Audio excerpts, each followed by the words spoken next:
আদরের সন্তানকে হত্যার পর থানায় আত্মসমর্পণ করেছে বাবা মা। এ ধরনের ঘটনা এখন প্রায় ঘটছে। এই বিষয়গুলো কি সামাজিক অবক্ষয় না? আমি মোর অজান্তে দুইটা বাড়ি দিছি, তারে দুই তিনটা, একটা বাড়ি মনে বেজাগায় পড়ে অ্যাক্সিডেন্ট হয়ে গেছে। সে যেদিন ঘটনা ঘটছে সেদিন ছেলেকে কোনো ক্রমে থামাইতে না পারা বাপ অতিষ্ঠ হইয়া ছেলেকে যখন মারতে গেছে, বাপ নিজে সাক্ষী দিছে যে ঘাড়ের মধ্যে যখন পড়ছে তখন ছেলে মরে গেছে। এই জাতীয় ঘটনাগুলো দেখবেন ইদানিং এই কিছুদিনের মধ্যে অনেক বেড়ে গেছে। আমি বাবা এবং মায়ের স্টেটমেন্ট শুনছিলাম, তারা এতটা ভেঙে পড়েছে। তাদের বক্তব্যে বলছে যে আমাদের সন্তানটাকে আমরা হারিয়ে ফেলেছি। প্রতিনিয়ত টাকার জন্য আসতো, না দিলেই মাকে মারধর করতো, কারণ জানে যে মায়ের মনটা নরম।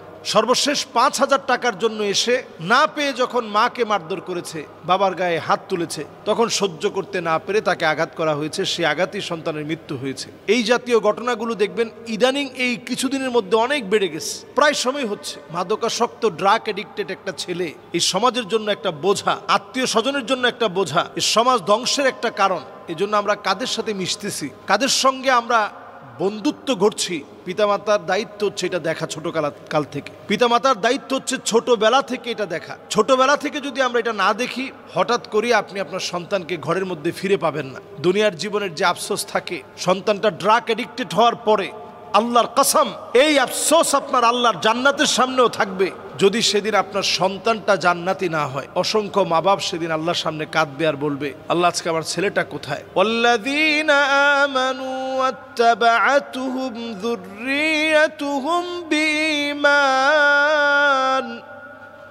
আলহাকনা বিহিম যুররিয়াতাহুম ওয়ামা আলাতনাহুম মিন আমালিহিম মিন শাই। অসংখ্য মা বাপ সেদিন হয়রান হয়ে যাবে, পেরেশান হয়ে যাবে। মা বাপ সেদিন সন্তানের জন্য কাঁদবে, কোথায় আমার ছেলে, কোথায় আমার মেয়ে? অনেক ছেলের গায়ে জাহান্নামের পোশাক থাকবে, মেয়ের গায়ে জাহান্নামের পোশাক থাকবে। আজকে সন্তান বিপদগামী হওয়ার আগে সময় থাকতেই সন্তানকে নিয়ে আপনি তাকে সুন্দর নাম রাখা থেকে শুরু করে সুন্দর সঙ্গ, সুন্দর সুন্দর বই তাকে কিনে দেওয়া, সুন্দর সময় কাটানো। বাপ হিসেবে আপনি সুন্দর সময় কাটান। আপনি নিজে আপনার সন্তানের বন্ধু হন। মাঝে মাঝে শরীর থেকে আপনি ঘ্রাণ নেন, সন্তানের সুঘ্রাণ দিয়ে আপনি আপনার মনটাকে ভরে ফেলুন। আর সন্তানকে বোঝান যে কি পরিমাণ আপনি তাকে ভালোবাসেন। লোকমান আলাইহিস সালাতু ওয়াস সালাম তার স্বীয় সন্তানকে ডেকে বলছিল, ইয়া বুনাইয়া লা তুশরিক বিল্লাহ ইন্নাশ শিরকা লাযুলমুন আযীম। হে আমার প্রিয় বৎস, আল্লাহর সাথে শিরিক করো না। এখানে এই নসিহতগুলা প্রত্যেক মা বাপকে আমি পড়তে বলবো। মা বাবা প্রত্যেকে পড়েন।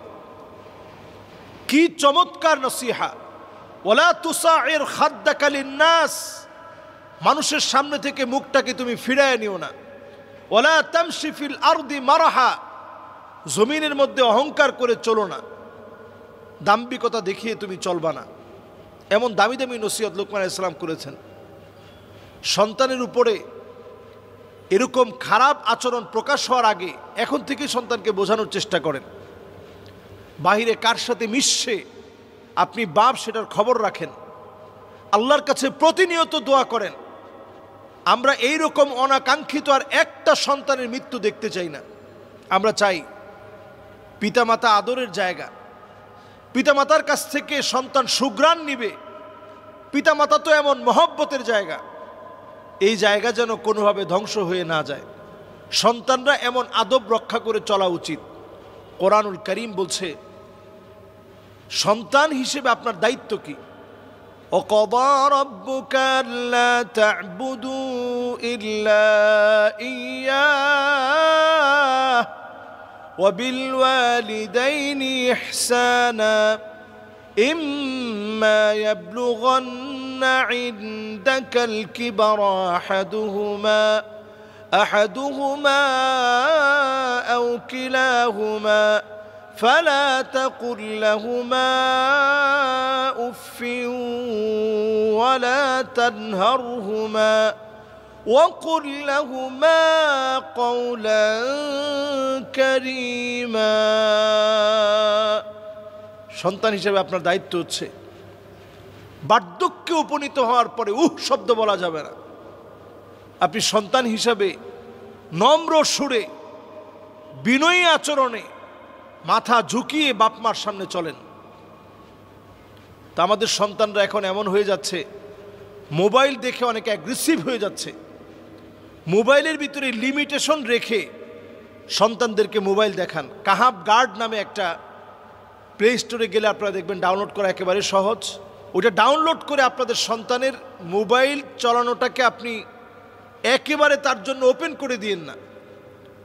সব সাইট যেন সে ভিজিট করতে না পারে, যেগুলো তার চরিত্র ধ্বংস করে ফেলবে, ওই সাইটগুলোতে কোনোভাবেই যেন সে প্রবেশ করতে না পারে।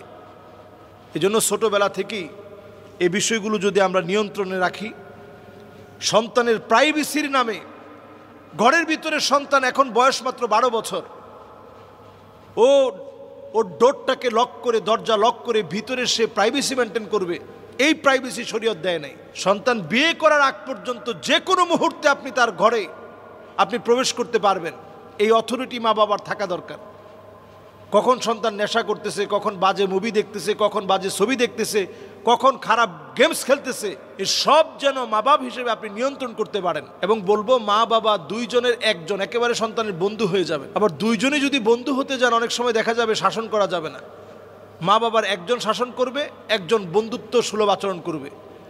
সন্তান দৌড়ে গিয়ে বিচার দিবে, দেখছো আমার আম্মা আমারে মারছে, দৌড়ে গিয়ে বিচার দিবে আমার আব্বা আমারে মারছে, যাতে সন্তান মনে করে যে দুইজনই আমার বন্ধু, দুজনই আমার অভিভাবক, দুজনই আমার মা বাপ। এবং ছোটবেলা থেকেই এই সন্তানরা কোথায় যাচ্ছে সজাগ দৃষ্টিতে এদের প্রতি দৃষ্টি রাখতে হবে। তাহলে আমাদের সমাজে এই জাতীয় ঘটনা আমরা দেখব না। চরম এই অবক্ষয় থেকে দেশ বাঁচবে, পরিবার বাঁচবে, এমন দৃশ্যগুলো দেখতে হবে না। ছোট ছোট বাচ্চা অনেক সময় এরকম অনাকাঙ্ক্ষিত বিভিন্ন দুর্ঘটনায় মারা যাচ্ছে। আল্লাহ আমাদের সন্তানদেরকে হেফাজত করুক। প্রথম কথা হলো, আমি এই ভিডিওটা দেখেছি, মা বাবা সন্তানের যন্ত্রণায় অতিষ্ঠ হয়ে গেছে।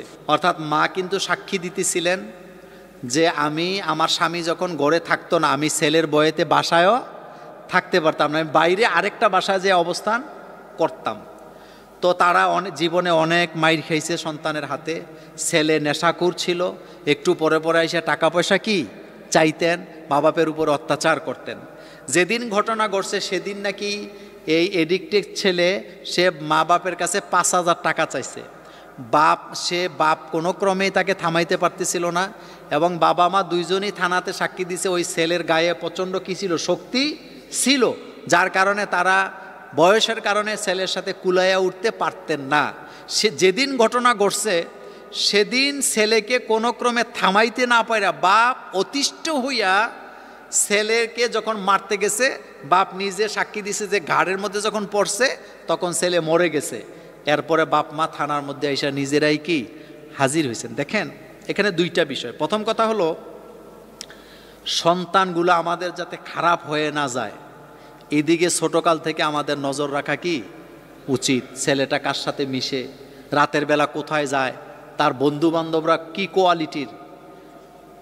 ছেলের বন্ধু যদি নামাজি হয়, ছেলে নামাজি হবে, কিন্তু ছেলের বন্ধু যদি এডিক্টেড হয়, নেশাকুর হয়, তাহলে এই ছেলেও কি হবে, নেশাকুর হবে। এই জন্য মা বাপকে সতর্ক থাকার লাগবে। দ্বিতীয় কথা হলো, কোনো ক্রমে আপনি আইনকে হাতে তুলে নিতে পারবেন না। মা বাপ এখানে ছেলেকে হত্যা করতে পারে না শরীয়তে। মা বাপের দায়িত্ব ছিল এই ছেলেকে আইনের হাতে তুলে দেওয়া। বলেন, কার হাতে তুলে দেওয়া?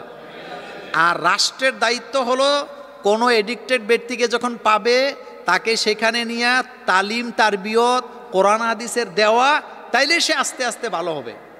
শোনেন, আমাদের দেশে জেলখানাগুলোতে যদি ইসলামী শিক্ষা বাধ্যতামূলক করা হইতো, যেটা মরক্কোতে করা হয়েছে, তাহলে আমাদের জেলখানা থেকে হাফেজ আলেম বাইর হইতো নাকি হইতো না?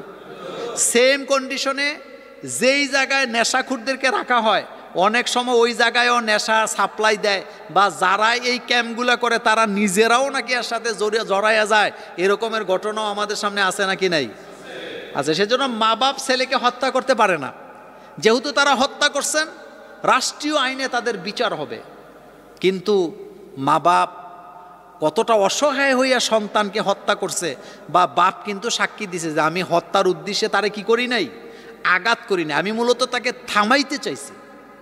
এখন রাষ্ট্র সিদ্ধান্ত নিবে তার ব্যাপারে কি হবে, কিন্তু শরীয়তের বিধান হলো কাউকে বিনা কারণে বিনা বিচারে হত্যা করা যায় না, এটা জায়েজ নাই।